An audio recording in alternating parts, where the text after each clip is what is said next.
인공지능 10번째 이야기, 심층학습의 4번째, 겐 시작하겠습니다. 네, 오늘은 이제 겐의 3번째, 겐의 구성 요소에 대해서 이야기하겠습니다. 겐의 구성 요소는 크게 3가지입니다. 생성자, 제너레이터죠. 그 다음에 판별자, 디스크리미네이터입니다.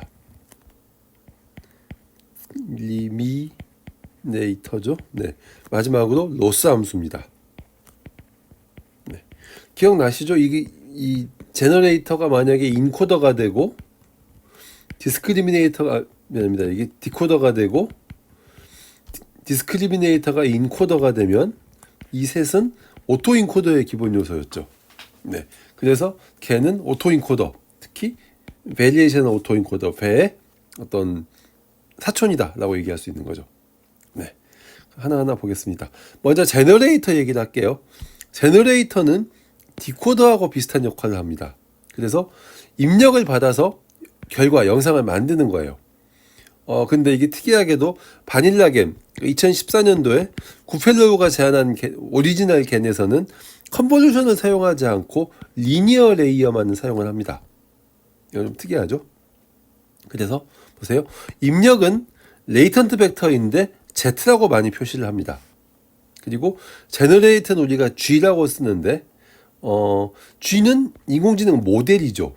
네, 이 모델은 파라미터를 가지고 있습니다. 그렇죠? 그래서 이 파라미터는 세타의 G라고 표시합니다.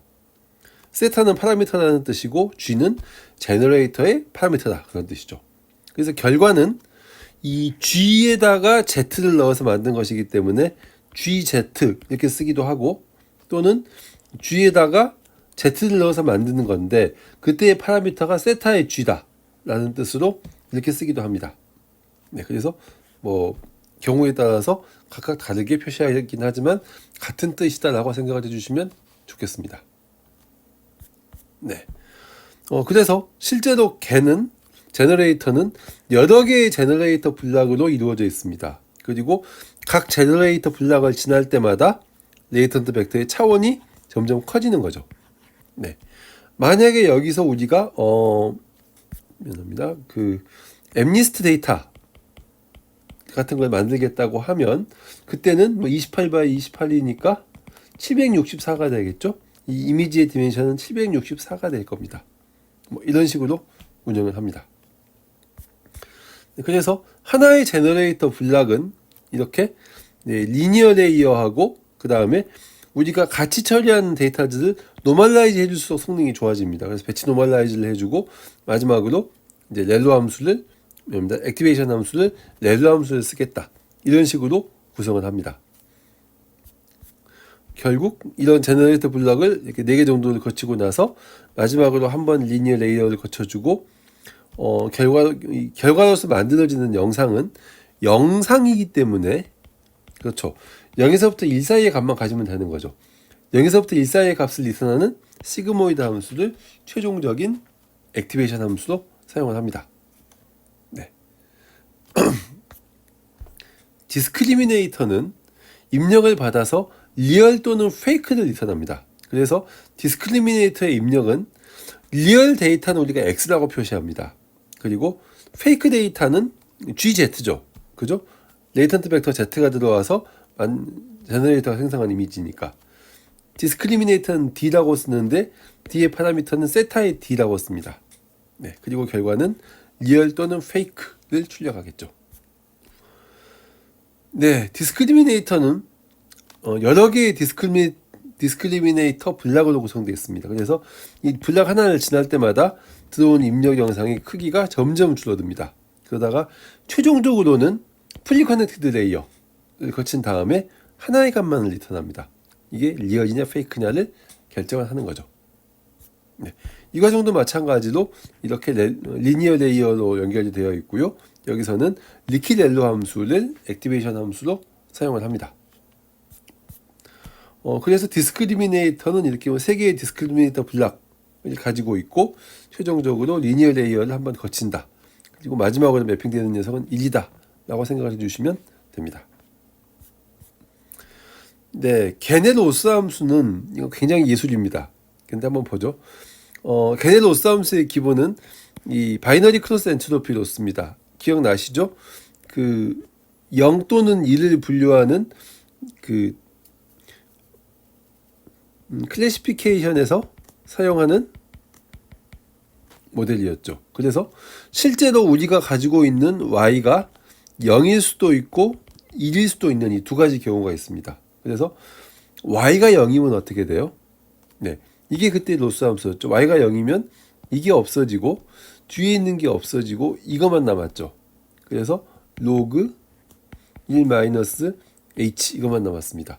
y가 2면 어떻게 돼요? 이게 없어졌죠. 그리고 이게 없어지고 로그 h만 남았습니다.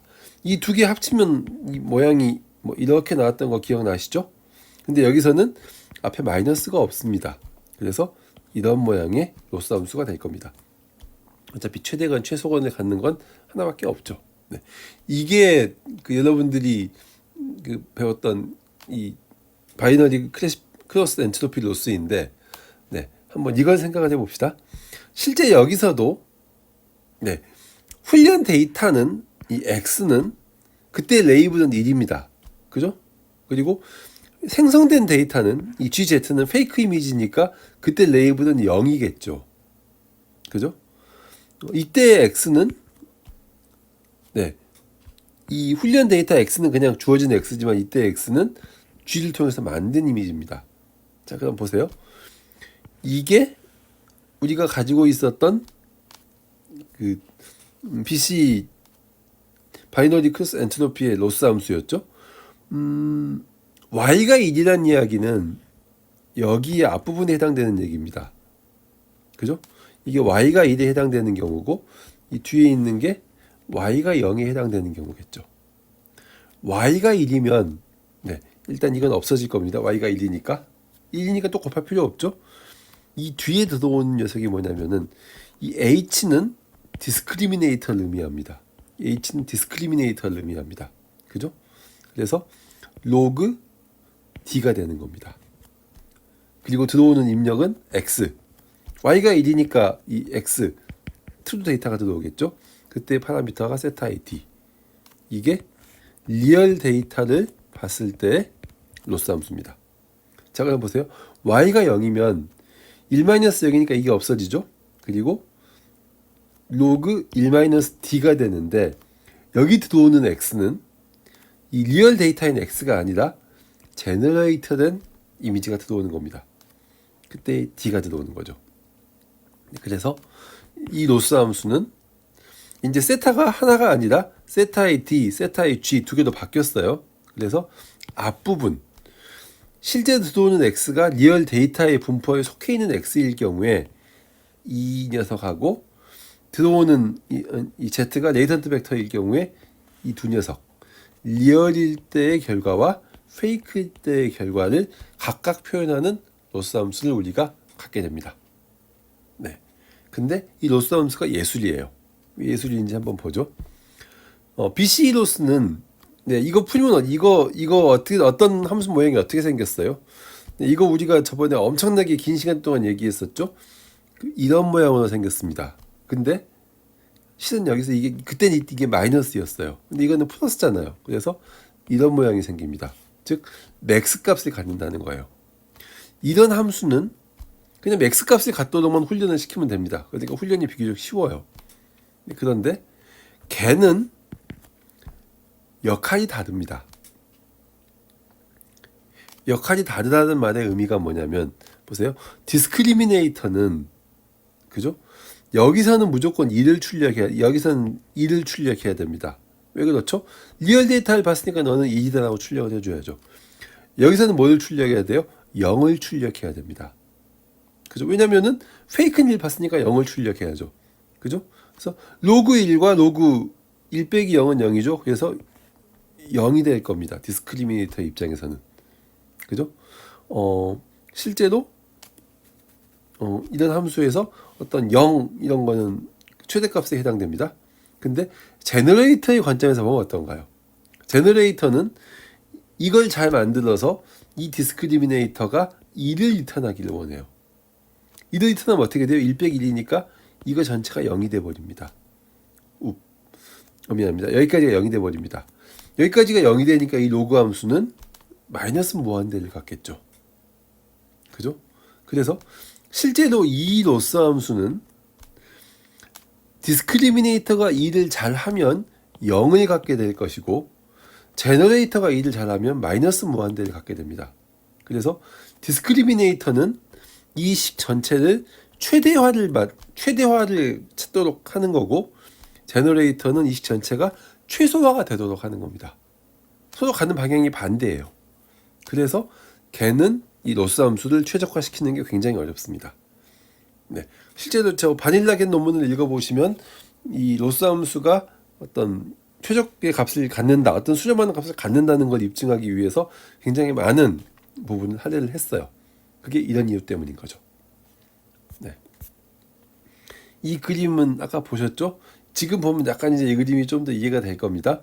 이 레이턴트 벡터가 들어오면은 제너레이터는 차원을 점점 넓혀가면서 이미지와 같은 차원이 갖도록 만들고 디스크리미네이터는 이 이미지의 차원을 쭉쭉쭉 축소해가면서 0 또는 1 하나의 값만 갖도록 만든다.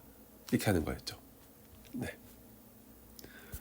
자, 지금까지 우리는 걔네 구성 요소 3가지 제너레이터, 디스크리미네이터, 로스 함수를 봤고요. 다음에는 트레이닝하고 어떻게 구현하는지에 대해서 간단하게 이야기하도록 하겠습니다. 네, 수고했습니다.